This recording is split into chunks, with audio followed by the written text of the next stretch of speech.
দেখুন, পশ্চিমবাংলায় যা হয় সেটাও রাজনীতি। বিয়ে নিয়েও রাজনীতি হয়, মৃত্যু নিয়েও রাজনীতি হয়, কিন্তু ভগবান জগন্নাথ দেবের যে রথযাত্রা সেটা রথযাত্রা। আপনি কিভাবে দেখবেন সেটা আপনার উপর নির্ভর করছে। রথ ভাবে আমি দেব, পথ ভাবে আমি, মূর্তি ভাবে আমি দেব, হাসেন অন্তর্যামী। তো অন্তর্যামী দেখছেন, যে যার দৃষ্টিতে সেটা তার মতো করেই দেখছে। দেখুন, এখানে দুর্গা পূজাকে নিয়েও এভাবে রাজনীতি হয়। বাংলায় সব জিতে রাজনীতি ঢুকে যায়। আজ যে কার্নিভ্যাল করেন মমতা ব্যানার্জি, সেটা কি রাজনীতি নয়?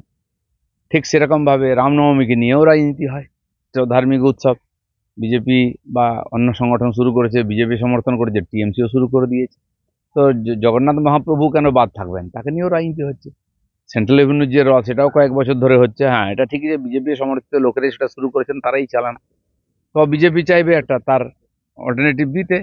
তো স্বাভাবিক, ভালো কথা। তো ধার্মিক জাগরণ যদি হয় পশ্চিমবাংলায়, এই অধর্মের রাজত্বে যে ধর্ম জাগরণ হয়, মানুষের ধর্মের প্রতি যদি তার মন আসে, ভগবান জগন্নাথের প্রতি যদি কারো আর শ্রদ্ধা ভক্তি বাড়ে, তো সমাজের মঙ্গলই হবে।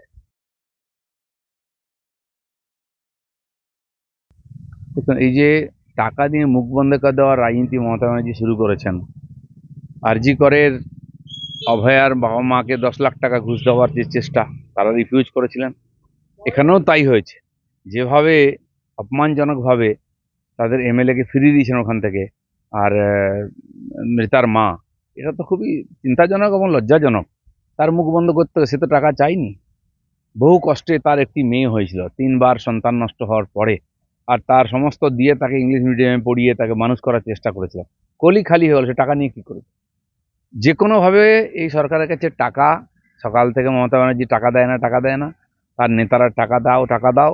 আর যেখানে যা হচ্ছে সব টাকার হিসাব দিয়েই করার চেষ্টা হচ্ছে। সব কিছুর মূল্য টাকায় ধরে দেওয়া হচ্ছে। ধর্ষণ হলে তার মূল্য টাকায় ধরা হচ্ছে। কত বয়স, বিবাহিতা অবিবাহিতা, তার জন্য রেট ফিক্স করে দিচ্ছেন মমতা ব্যানার্জি। কি চলছে এটা? আর কত নিচে নামবে এই সরকার?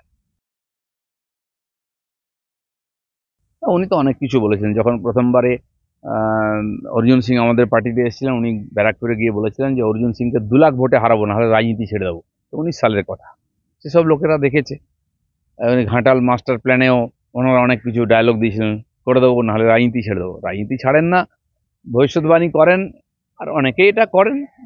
কি হবে না হবে এটা বিজেপির লোকেরা লড়াই করবে, আর সাধারণ মানুষ ঠিক করবে। সাধারণ মানুষের আশীর্বাদে ভারতীয় জনতা পার্টি এতদূর এসছে। ওনাদের সমস্ত চক্রান্ত বিরোধিতাকে ব্যর্থ করে দিয়ে আমরা এগোচ্ছি।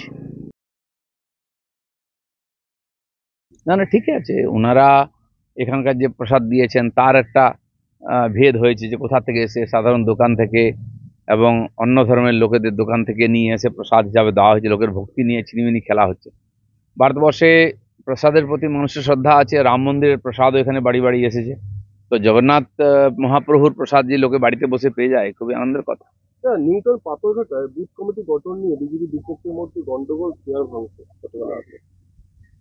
জানি না আমি কোথায় হয়েছে, একটা সংগঠনের লোকেরা বলতে পারবেন। চলো, ধন্যবাদ।